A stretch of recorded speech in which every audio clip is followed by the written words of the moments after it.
Sejam muito bem-vindos, senhores telespectadores, a mais um CLC. Abrimos este CLC com uma notícia de última hora. Estamos aqui nas imediações do edifício da UCI e onde tivemos declarações exclusivas do próprio diretor da UCI, David Lapartin, o qual afirma que está em cima da mesa um diploma que irá proibir a utilização das bicicletas nas corridas de ciclismo. O motivo para isto é um estudo realizado na última década ter revelado que 100% das quedas ocorreram quando os ciclistas circulavam em cima da bicicleta.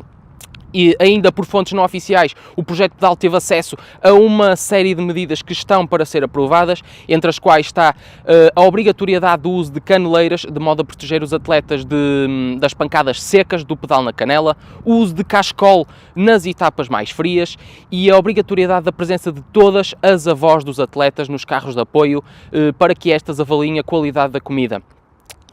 Iremos manter todos os telespectadores a par dos avanços relativos a este tema.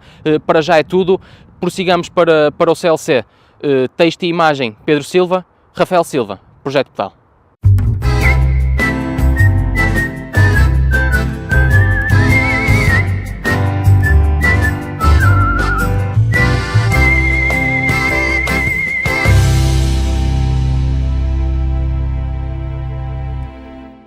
Não te esqueças que tu podes apoiar o CLC e o Projeto Pedal, tornando-te nosso patrono por apenas e a partir de €1 por mês apoiarmos situações como estas, nós viajarmos até à sede da UCI, como foi aqui o nosso emissário, não é, Rafael?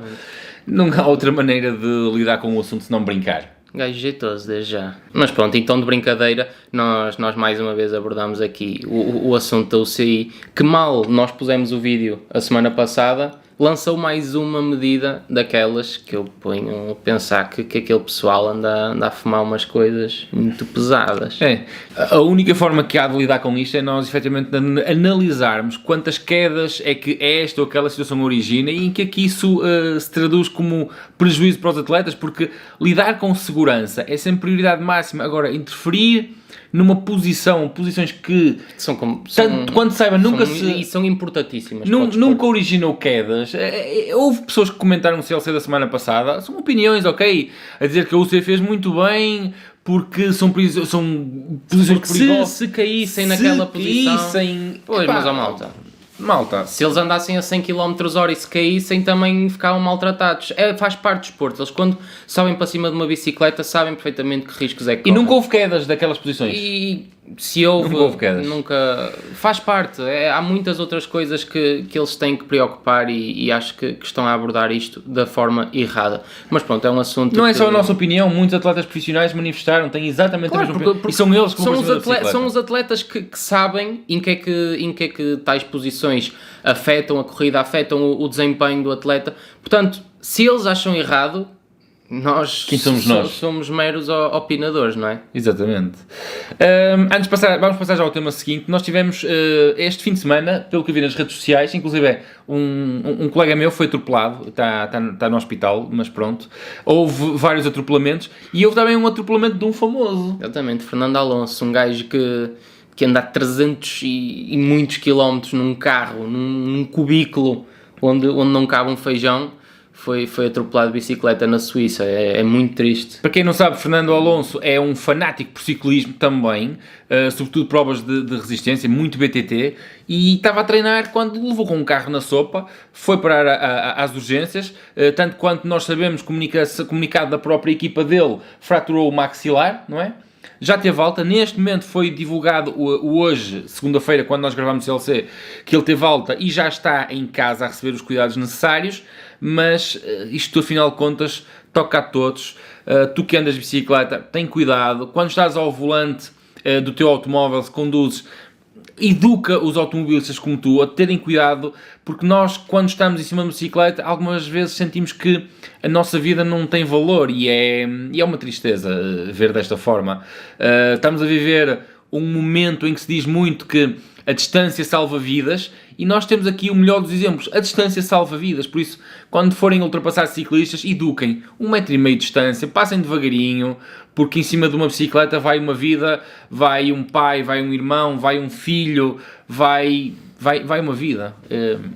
Mas pronto, falando de outros assuntos um bocadinho mais alegres, bastante mais alegres, já recebemos a notícia nas redes sociais da própria Ana Santos, que foi confirmada numa equipa UCI, uma equipa espanhola, Exos, uma equipa primeiro ano, UCI, pelo que eu percebi que está a apostar nas camadas mais jovens, porque a equipa só apresentou para já 4 atletas. Mas melhor do que nós a falarmos, que tal vamos deixar-vos com a própria Ana a explicar-vos a situação. Eu sou a Ana Santos e em 2021 farei parte da equipa Exos Factory Team, uma nova equipa UCI profissional que se estreou agora em 2021, que por agora é um pequeno projeto apenas com 5 atletas, mas que em 2022 se pretende alastrar para um projeto maiorzinho.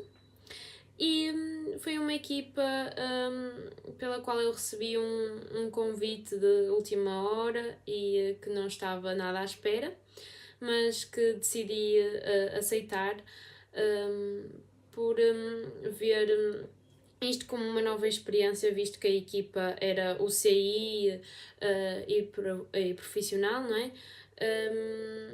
Vendo uma oportunidade de crescer como atleta, ter uma nova experiência e como aqui em Portugal temos pouca oferta, decidi embarcar nesta nova jornada e tendo como principal objetivo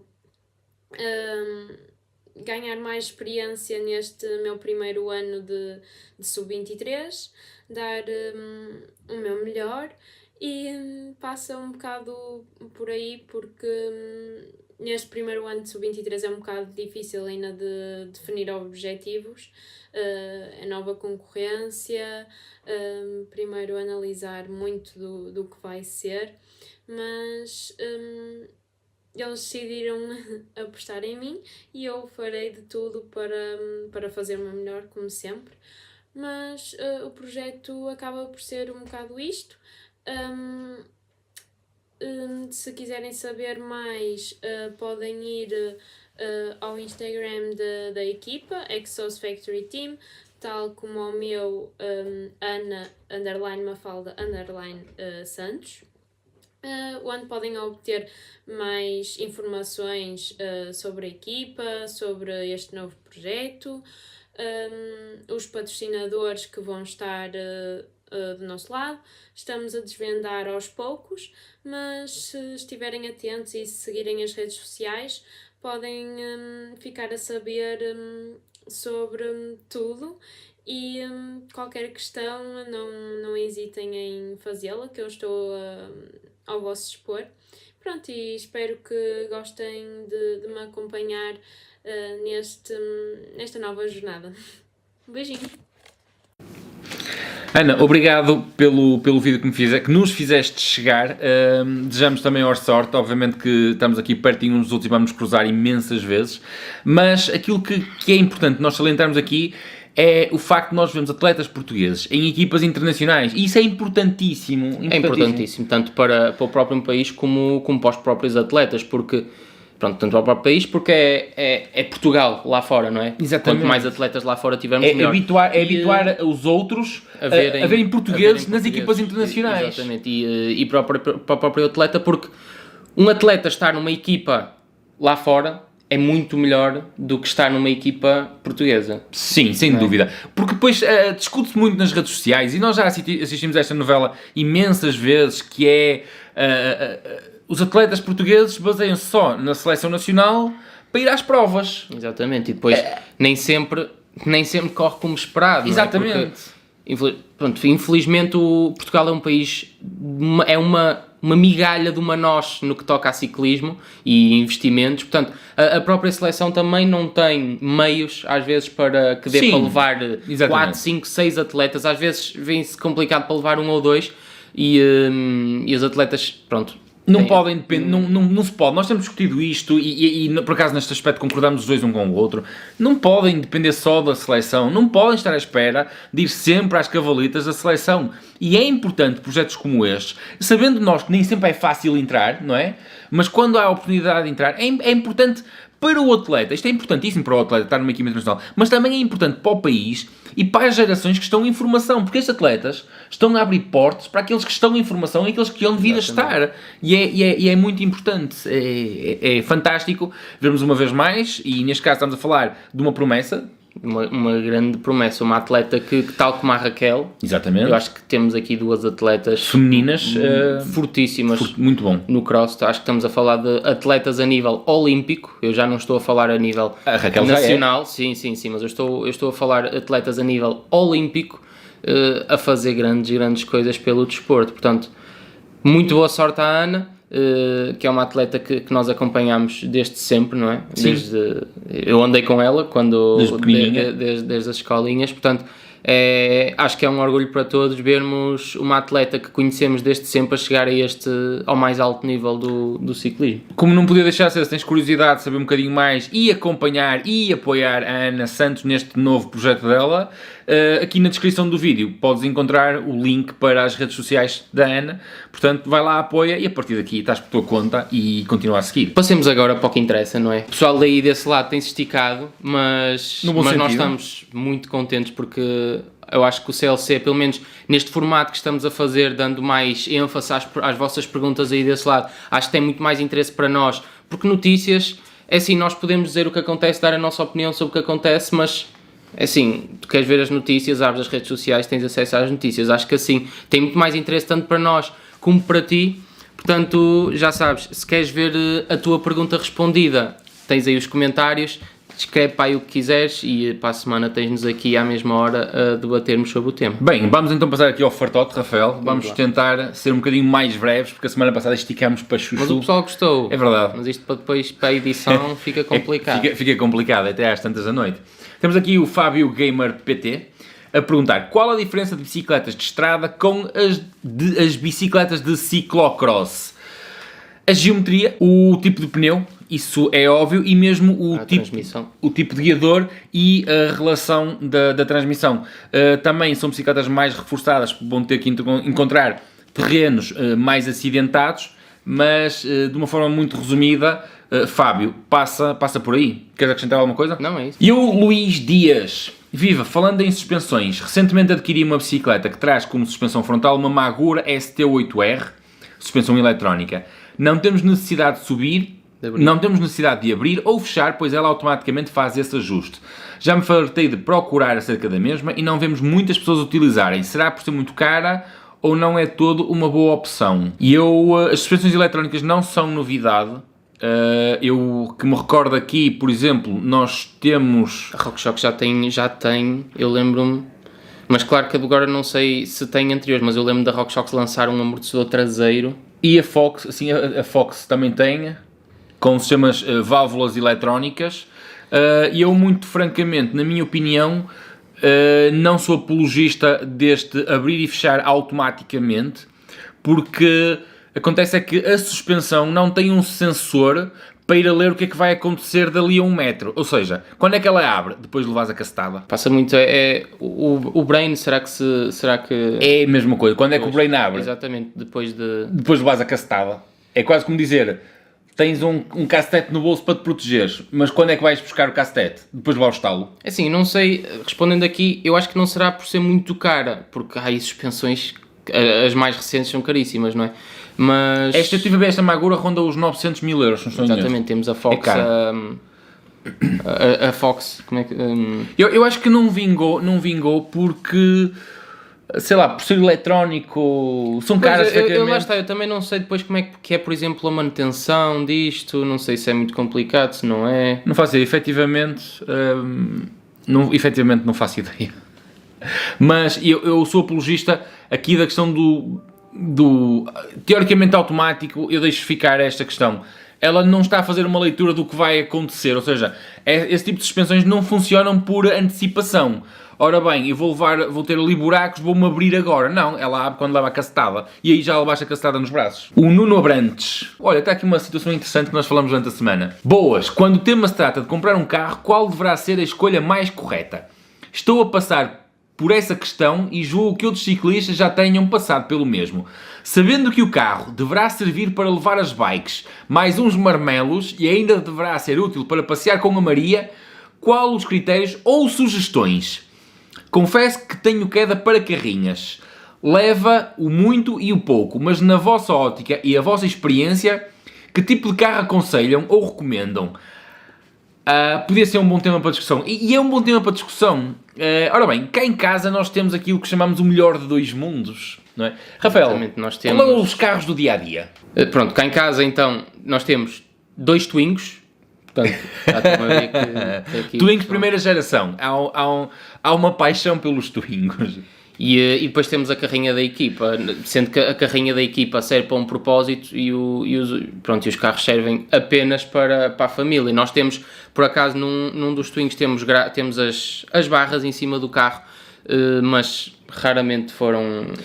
apenas antes da carrinha chegar. Exatamente. Pouco tempo foram utilizadas, apenas são utilizadas quando eu às vezes furo e digo, olha, vem buscar. E eu pego no Twingo e vou lá buscar. Pego no Twingo e vai buscar. E depois temos uma Ford Transit, 9 lugares, com uma mala com 1,20m de comprimento, é uma coisa colossal, é o melhor de dois mundos, foi comprada... Sim, mas assim... Mas assim a pensar, se eu neste momento fosse comprar um só carro para servir os dois propósitos, ocorre-me aqui duas situações. Ou um monovolume, estilo Seat Alhambra, Volkswagen Charan, Ford Galaxy, por aí. Ford Galaxy, ou então, por exemplo, aquelas Mercedes Vito de 6 lugares mais mala. Sim, eu acho que, por acaso, esse estilo de carrinhas, Sim. assim, a Mercedes Vito, acho que para isto será o que irá cumprir melhor o propósito, digo eu. Mas eu também só tenho carta há pouco menos de um ano. Portanto. Eu acho que aquele estilo de Mercedes Vito de 6 lugares mais mala, para isto é perfeito. Porquê? Porque vais ter as bicicletas sempre a transportá-las lá dentro. Permite-te, por exemplo, parar em qualquer lado e não estar preocupado se roubam, se não roubam. Acredita que é muito significativo. Tu ires passear com os amigos ou com a Maria, levas as bicicletas lá dentro, podes ir almoçar ou jantar a um restaurante e não estás preocupado com as bicicletas em cima do carro. É muito, muito E dá muito para levar mais. Dá para levar muita enquanto que, por exemplo, nós temos três suportes de tejadilho, ou mesmo aqueles de bagageira também, acho que só dá para levar 3 ou 4 no máximo, numa carrinha, bem arrumadinho, levas para aí 5 ou 6 bicicletas, por isso. Exatamente. Olha, temos aqui outra questão sobre transporte de bicicletas. O Carlos Lourenço pergunta: Viva, antes de mais, parabéns pelo canal. Obrigadíssimo, Carlos. Estou indeciso por o suporte de bagageira ou gancho de reboque. Considero estas duas opções porque faço regularmente Viana-Porto e o transporte em cima do carro causa-me alergia.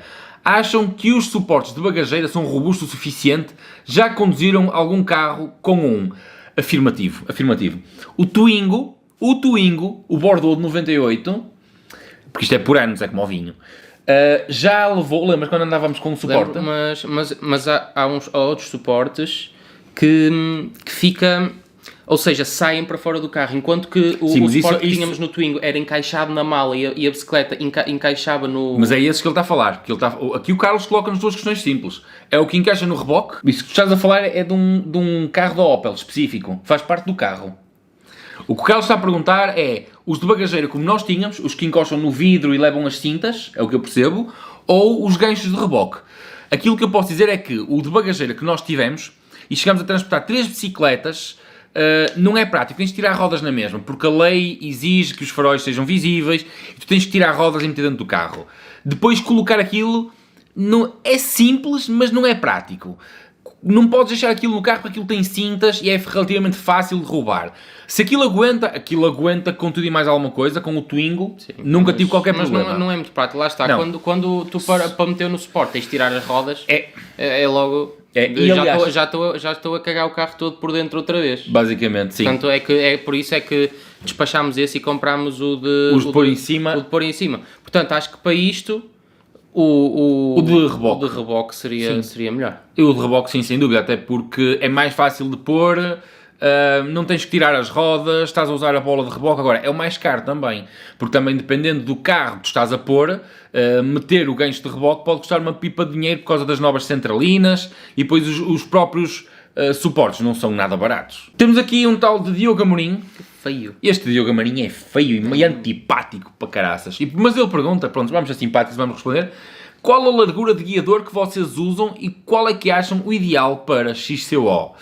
Nós usamos 700 de largura. Tu tens 720. Exato, eu uso um bocadinho mais largo. É. E aqui, qual é que acham ser o ideal para XCO?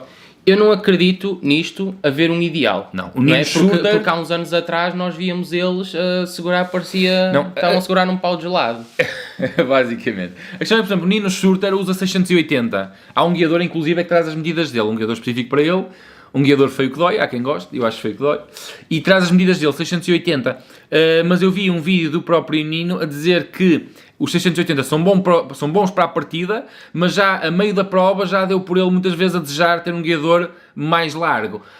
Com as novas geometrias que estão a aumentar os ângulos da direção, os guiadores estão a nascer. Ou seja, estão a crescer para os lados. Neste momento há bicicletas que vêm com guiadores de 760. Eu acho que isso também se deve muito ao aumento da dificuldade técnica das provas, descidas muito mais agressivas, que implicam muito mais condução, porque se nós repararmos, as bicicletas downhill têm um guiador que aquilo parece um pau de vassoura. Exatamente, mas tem a ver com o facto tem a ver com a geometria da própria bicicleta. Avanços curtos pedem guiadores largos. E é isso que está a acontecer atualmente nas bicicletas cross. Têm avanços cada vez mais curtos e começam a ter guiadores cada vez mais largos. E passa muito por aí.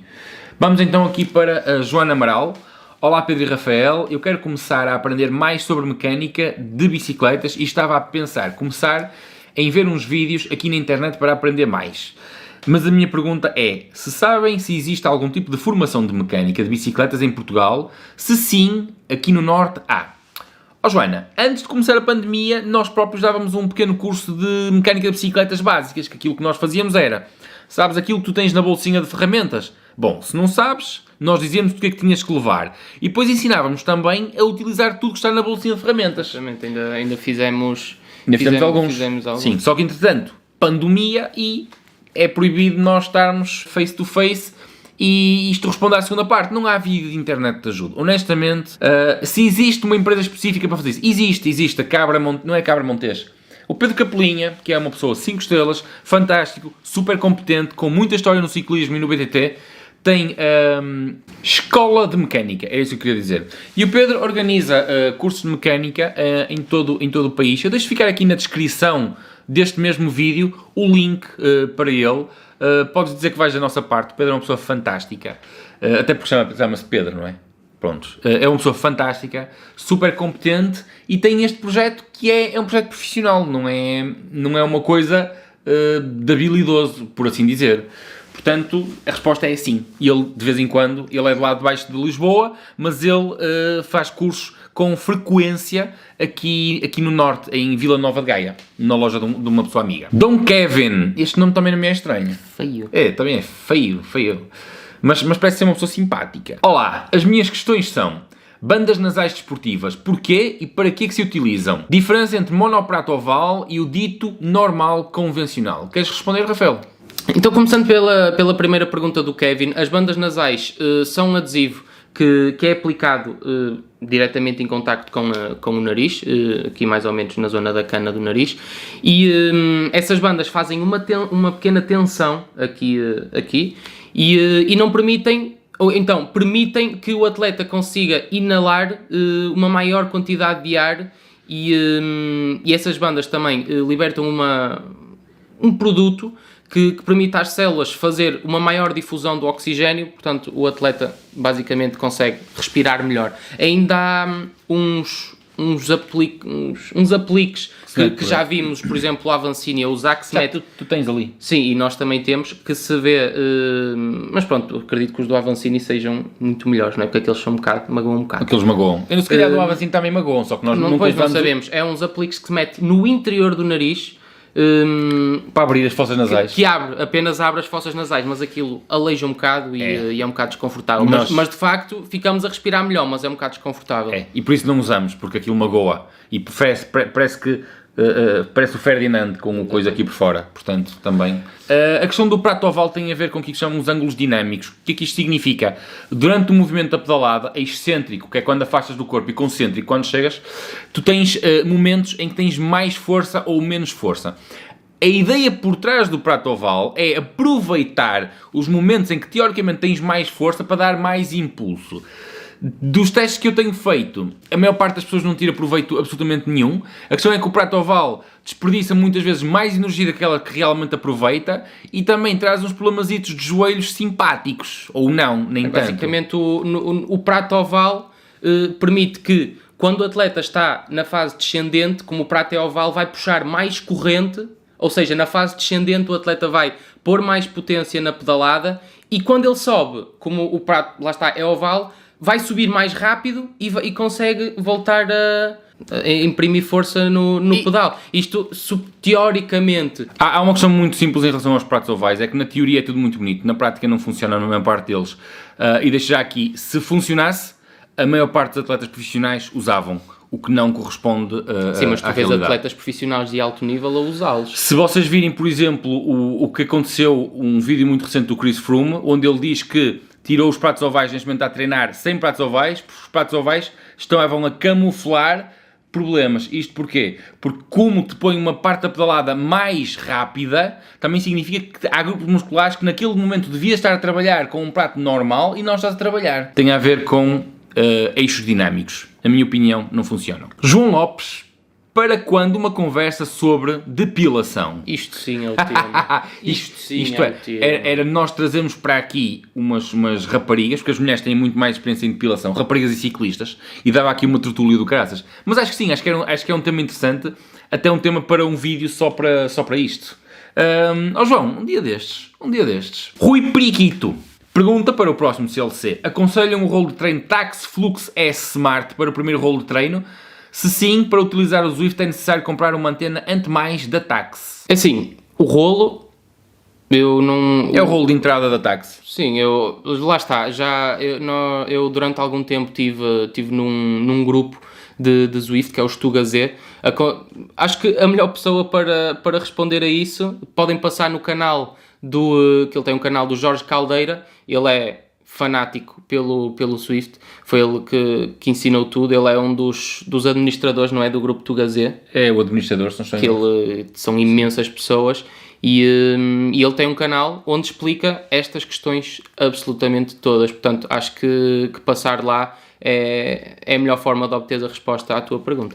Sim, mas de qualquer forma, sim, posso também ajudar. Acho que é um bom rolo, já é um bom rolo para começar, não é um rolo barato, já é. E a questão da antena, precisas de uma antena de uma ante mais, sim, vais precisar. Mas não tem que ser da Tax. Mas não tem que ser da Tax. Há antenas destas a 20 euros, obviamente que se comprares uma da Tax, pois é, teoricamente é melhor. Diz Tax, mas qualquer uma serve desde que seja ante mais. BTT Rural. Quanto a essa posição, também é proibido numa prova de BTT UCI, isto é remeter para a questão com que nós começamos no CLC. Nesse caso, mais nas maratonas, é que já havia fazerem numa prova que tem uma parte de estrada. Ora bem, teoricamente deve ser. Teoricamente deve ser proibido também. Mas acho que eles só abordaram a parte da estrada, não sei. Sim, porque a parte os regulamentos de ciclismo são um só, depois subdividem-se em categorias. Portanto, eles a proibirem aquilo, ou dizem... Nós ainda não vimos o regulamento, não é? Porque isto ainda foi lançado agora, ainda não li o regulamento.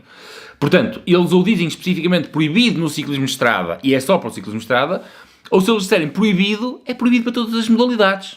Ponto. Até para o BMX. Não é que alguma vez tenha visto, mas é proibido. José Barbosa, boas aos dois e desde já os meus parabéns pelo projeto que criaram. Obrigado, nós. Ultimamente a pedalar ouço um barulho parecido com plástico a ranger proveniente da zona dos pedais. Reparei que pedalo ligeiramente com os calcanhares para dentro e que quando coloco os pés paralelos à bicicleta o barulho desaparece. Mas sinto-me mais confortável a pedalar com os calcanhares para dentro. A minha pergunta é, pedalar com os calcanhares ligeiramente para dentro pode ser prejudicial à saúde? Grande abraço aos dois. José, não é exatamente o oposto. Os calcanhares entram para dentro porque é a tua morfologia que está a pedir isso, a forma como as tuas articulações, o encaixe do acetábulo e os joelhos se formaram, eles que estão a fazer isso. Se tu tentares contrariar esta posição, o que vai acontecer é muito provavelmente desgaste nos revestimentos articulares e a partir daí lesão. Aqui esta pergunta que tu me estás a falar pode ser o próprio, eu suponho que seja uma travessa, seja pedal de estrada, porque é um problema que já me colocaram. Podem ser as travessas que estejam gastas e que estejam a fazer ali algum tipo de atrito. porque por acaso não é a primeira vez que me colocam esta questão. Ângela Correia, está aqui uma daquelas perguntas que eu gosto. Desde já, muito obrigado pela resposta à última pergunta. Obrigado nós, Ângela, por teres colocado e por estares novamente aqui.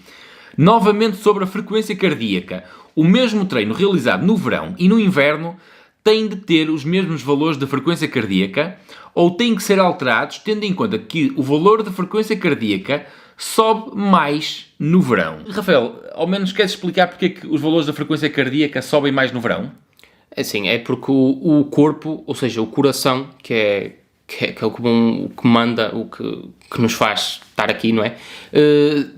Tem necessidade de, no verão, com o aumento da temperatura, usar os mecanismos que tem para arrefecer o corpo, que neste caso é suor. Bombear mais sangue para arrefecer o corpo, para combater a elevação da temperatura. Isso faz através da evaporação, porque é a água que aflora a pele, que ajuda a combater, faz um revestimento, patati patatá. Aqui o que a Ângela está a perguntar, eu creio que é se no verão há necessidade de alterar as zonas de intensidade. Eu considero que não. Eu não altero aos meus atletas, está bem? Porque isto depois tem a ver também com o limiar de lactato ou o limiar anaeróbio, e esse valor por norma não muda, ou seja, esse valor muda com o treino, mas o facto do coração estar a esforçar mais e estar com um maior ritmo cardíaco também significa que vais atingir o limiar mais cedo. Exatamente. Está bem? Portanto, não têm que ser diferentes. Eu não faço isso com os meus atletas, eu só mudo as zonas de intensidade mediante o nível do limiar anaeróbio, ou o limiar de lactato, como tu lhe quiseres chamar. Isso é o que determina as zonas de intensidade. Verão e inverno, eu não vario as zonas com esse tipo de alteração. Queres acrescentar alguma coisa? Não, falas bem. Pedro Dias, boas, que tal falarem sobre o downhill, já que está perdido em Portugal? Um bocado forte isso. Foi forte, mas tocar na realidade é sempre forte. É assim, eu não digo que o downhill está perdido em Portugal. Mas nós também não acompanhamos. É assim, Portugal tem grandes atletas de downhill e eu acho que cada vez aparecem melhores, não é? Eu acho que estão a aparecer, pelo menos atletas. Temos o caso do Gonçalo Bandeira e do Nuno Reis. O Nuno Reis é primeiro ano de júnior e este ano, né, toda a gente teve a ver se o miúdo não ia ser campeão do mundo. Ou seja, eu acho que temos bons atletas, temos formas estranhas de mostrar esses atletas. Eu percebo o que o Pedro Dias diz. Eu não sou seguidor eu também percebo o que está a ser dito, não é? Mas é um bocado complicado falar disso, não é? Eu não digo complicado não vamos falar disto, pode incomodar muita gente, que nós aqui se sentirem incomodados, sentiram, olha, não é? O que é que querem que eu faça? Mas lá está, eu não considero que o downhill esteja perdido neste sentido da palavra em que é, porque se estivesse perdido, por exemplo, a UCI não teria interesse em vir fazer uma taça do mundo aqui a Portugal, não é? Digo eu, pelo menos desta forma perdido, que eu vejo. Nós não teríamos valores como estão neste momento a levantar-se. Agora, aquilo que eu percebo, aquilo que o Pedro Dias se calhar aqui quer falar está perdido no que diz respeito a investimento, mas isso está todo ciclismo. O ciclismo nasce da iniciativa privada. Nós não podemos estar à espera, e eu nunca estive à espera, que viesse alguém investir em mim para eu fazer. É claro que eu depois procuro investidores, ainda hoje eu procuro investidores e não os tenho. Mas não é pelo facto de nós não termos investidores que estamos quietos e que não estamos a fazer nada. A academia existe, a academia nasceu quando toda a gente me dizia que não ia existir, a academia existe. O projeto Pedal existe quando toda a gente me dizia que não ia existir e que nunca ia vingar. Nós estamos aqui a fazer 10 anos do projeto Pedal. O canal tem crescido quando toda a gente me disse que o canal nunca ia valer nada, nunca ia passar de estaca zero. Está aqui, estamos a crescer, estamos a fazer um trabalho consistente e isto para quem dizer, nós não podemos estar à espera que sejam os outros. A partir de determinada altura é importante, sim, é importante. Mas eu vou voltar a utilizar para o downhill o termo que eu utilizei, por exemplo, para falar dos atletas de cross. Nós não podemos estar à espera sempre da mesma coisa para depois dizer não deu por cá, não ajudou, não deu por cá. Há que arregaçar mangas, ir à luta e bater portas e fazer. É isso, lá está. Eu na minha opinião, não digo que o downhill está perdido, porque lá está, porque Eu acho que se tivesse perdido, por exemplo, o UCI não teria interesse nenhum em fazer cá uma prova da Taça do Mundo e pronto, acho que está mal aproveitado. Segundo me disseram, os irmãos Atherton passam a vida na Lausanne. Sim, acho que tem casa. Muito boas condições para o downhill. Os atletas profissionais gostam muito de vir cá a Portugal praticar downhill. Acho que aqui em Portugal o downhill apenas está mal aproveitado. Mas Pedro Dias, só para responder à tua pergunta, deixa-me colocar-te isto desta forma. Nós já falámos aqui mais do que uma vez que o CLC terá no futuro, e eu espero que num futuro breve, mas isso depende de questões, nós estamos a reunir verbas para podermos dar um salto. E queremos uma coisa mais interativa. Muito resumidamente, nós queremos ter mais pessoas a falar, mais pessoas a participar no CLC, convidarmos pessoas. E isto, por exemplo, seria um excelente tema. Nós, quando tivermos esse formato, quando tivermos essa oportunidade de fazer o CLC dessa forma, nós convidarmos pessoas do downhill para vir falar de downhill. Isso é que era justo, isso é que era interessante. Sim, porque eles saberão explicar muito melhor do que nós, porque nós não estamos sequer dentro do mundo do downhill. Nós sabemos aquilo que se passa, porque, pronto, estamos dentro do mundo do BTT e vai-se sabendo, mas não estamos minimamente dentro do mundo do downhill para saber como é que estão as coisas, como é que está a organização de provas, como é que são as provas, não sabemos nada disso. Apenas, pronto, sabemos o que se vai passando e, pelo menos na minha opinião, acho que o downhill está muito mal explorado aqui em Portugal. Portanto, comprometemos desta forma. Quando nós tivermos a possibilidade, e o equipamento técnico no fundo passa por aí, entre outras coisas, nós vamos pôr na nossa agenda de prioridades, e eu dou-te a minha palavra, logo nas primeiras sessões, nós vamos chamar alguém de relevo do downhill para falar sobre downhill. Um episódio só sobre isto. Carlos Alves, agora relativamente ao tempo, acho que está bem assim, pois assim podem explorar os temas mais a fundo e dar a vossa opinião e experiências. E agora uma questão para o CLC. O David Rosa já tem nova equipa? Pois desde que terminou o contrato com a Massi, ele anda desaparecido. Epá, boa questão. Eu devia ter perguntado esta questão ao David, não coloquei a questão ao David.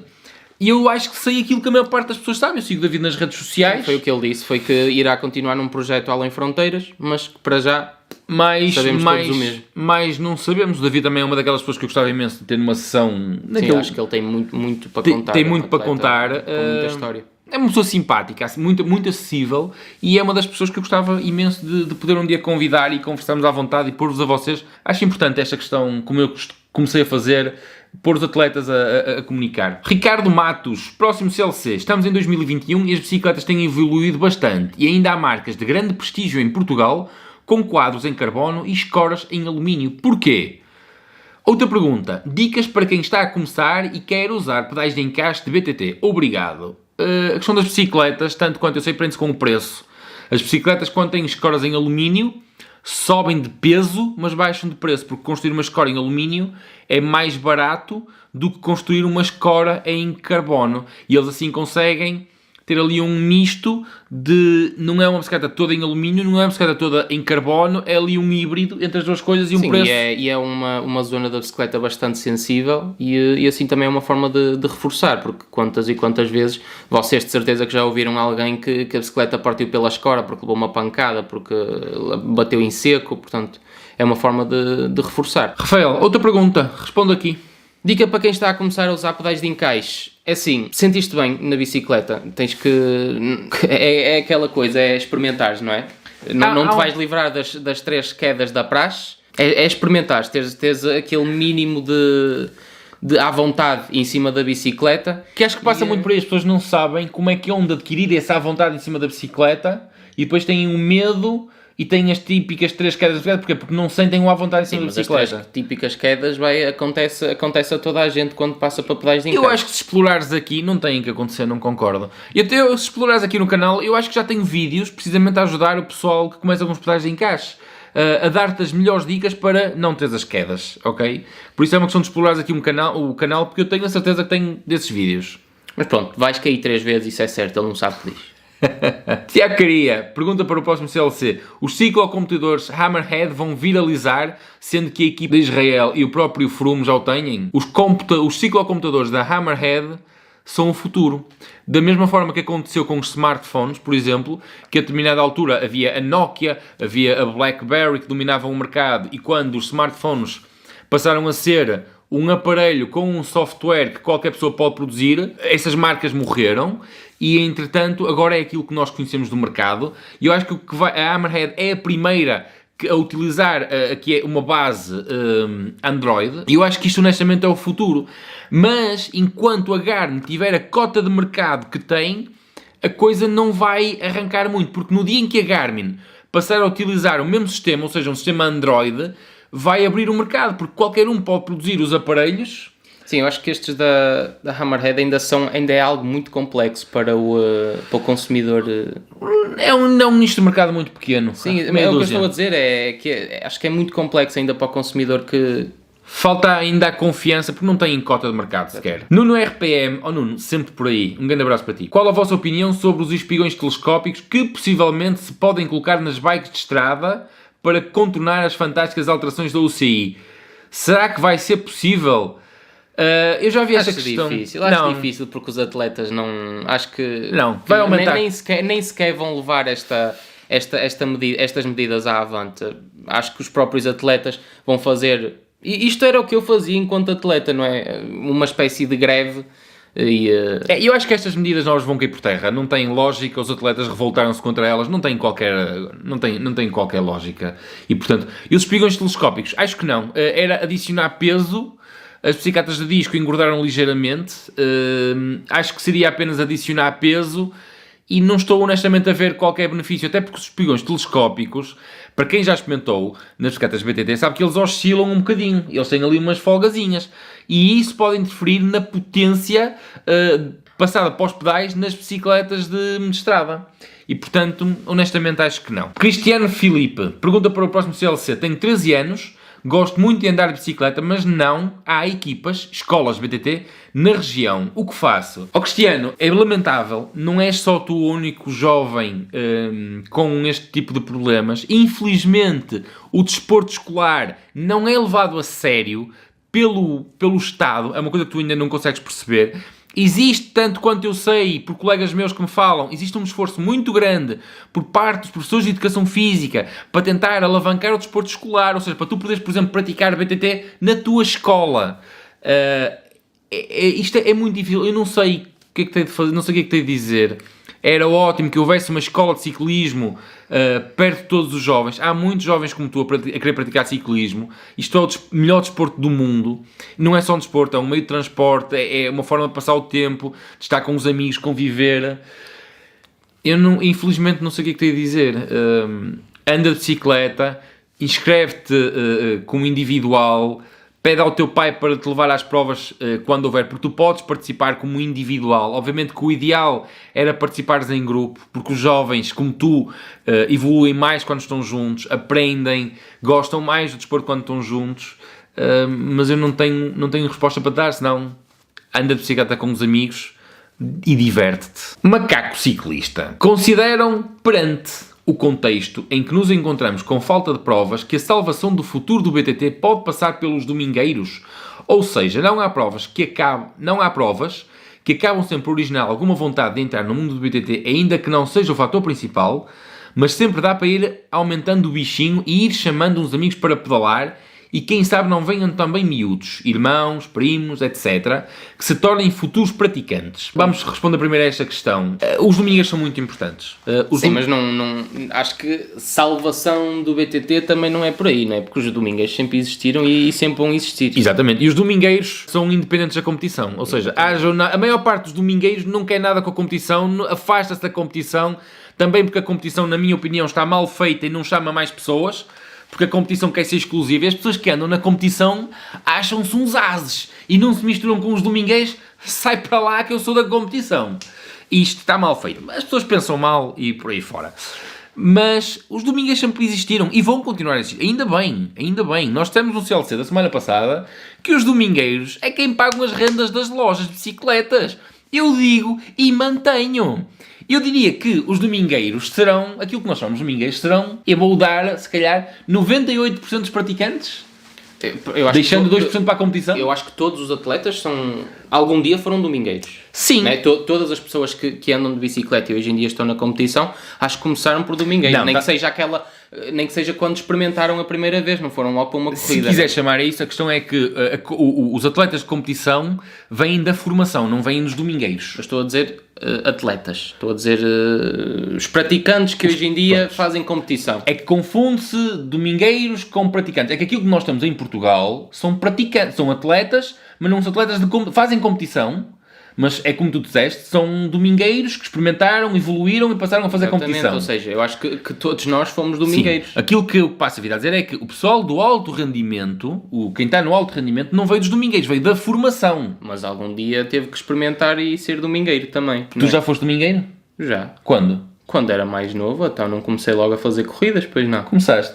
Não comecei. Começaste?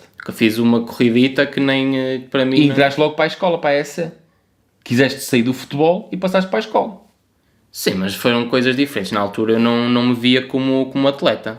Não te vias como atleta porque não eras atleta. Então o que era? Eras um puta informação na escola. Oh, ganha juízo.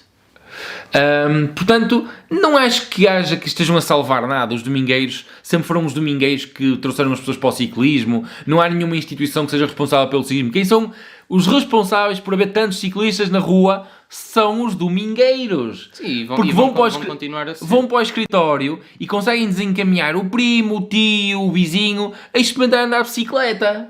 Olha, andar de bicicleta que isto é fixe. Ai, não quero, porque eu aqui com a minha barriga. Anda que isto é fixe. Portanto, eu acho que para que se tornem futuros praticantes, sim, acho que os domingueiros são quem trazem mais praticantes à modalidade. Agora, não interferem... É uma percentagem muito pequenina depois dos que realmente querem seguir pela competição. A segunda questão, também do macaco ciclista. Compensa recuperar uma bicicleta de estrada com mais de 25 anos? Compensa. Não. Eu acho que compensa. Não. Nós temos um quadro no gabinete que eu adorava pôr aquilo a andar outra vez. Sim, eu ponho-te aquilo a andar outra vez, tu vais andar e vais-me dizer se te sentes confortável na Hoje bicicleta. talvez não, mas para mim era um grande sim. Ele é um quadro que eu tenho da Cosmos, é giro, é bonito, mas é para a pinta. É só para dar umas voltas para a pinta.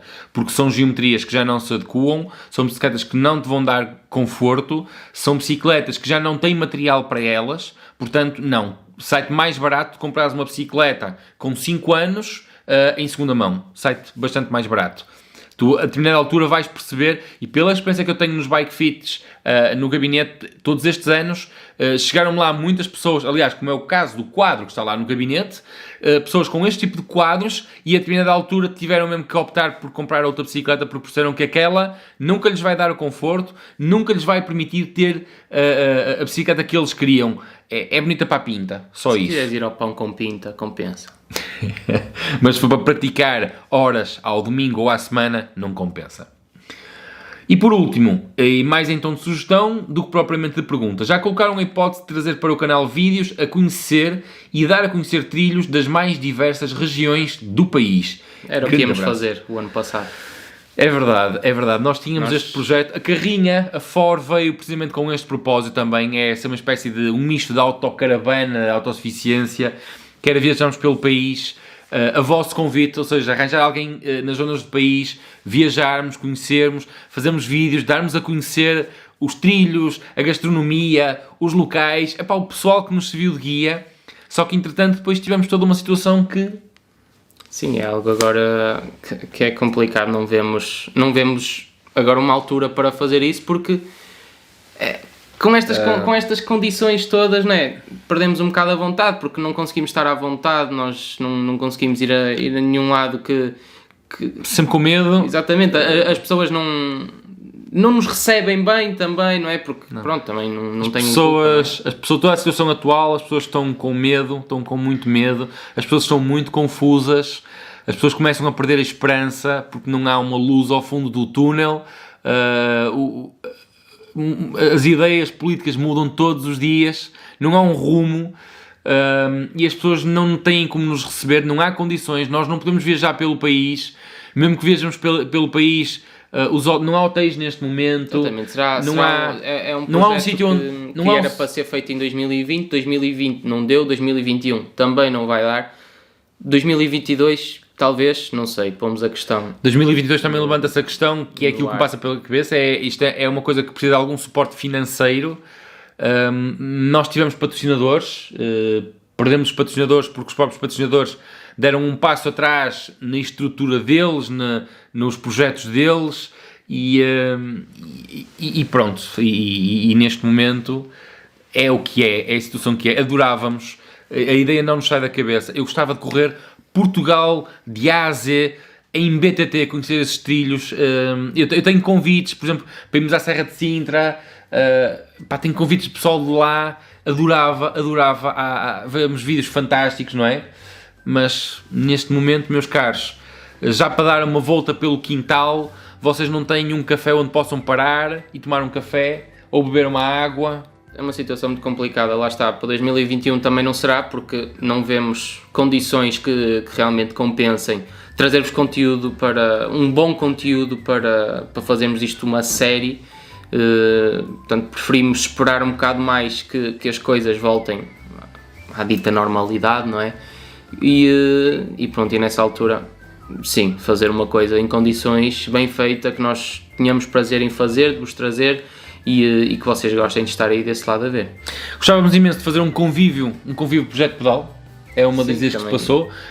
Reparem que, por exemplo, a inauguração do meu novo gabinete ficou pendente. A inauguração do gabinete seria precisamente um convívio, fazermos 20, 30, 40 km de BTT por aqui pela zona, terminarmos com um convívio, com umas bifanas, umas cervejas, uns sumos, algo desse género, mas ficou tudo, temos a vida todos em suspenso, estamos todos juntos à espera de liberdade, à espera de melhores dias e que venham eles o mais rápido possível.